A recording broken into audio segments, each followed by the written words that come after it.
సిద్దిపేట జిల్లా నర్మెట్టలో పామాయిల్ ఫ్యాక్టరీని మాజీ మంత్రి హరీష్ రావు సందర్శించారు.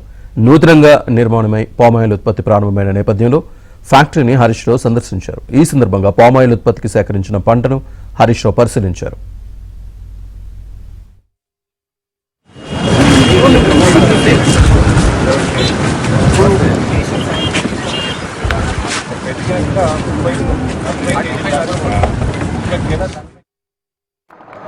ఈ ప్లాంట్ ఈ కళ సాకారం అవడం అనేది ఎంతో గొప్ప విజయం.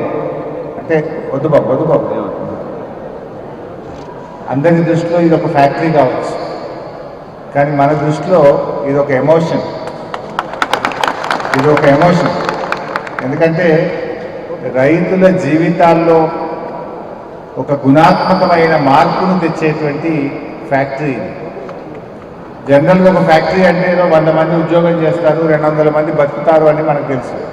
కానీ ఈ ఫ్యాక్టరీ వేలాది మంది రైతుల జీవితాల్లో ఒక గుణాత్మకమైన మార్పును, ఒక కొత్త జీవితాన్ని అందించేటువంటి ఫ్యాక్టరీ.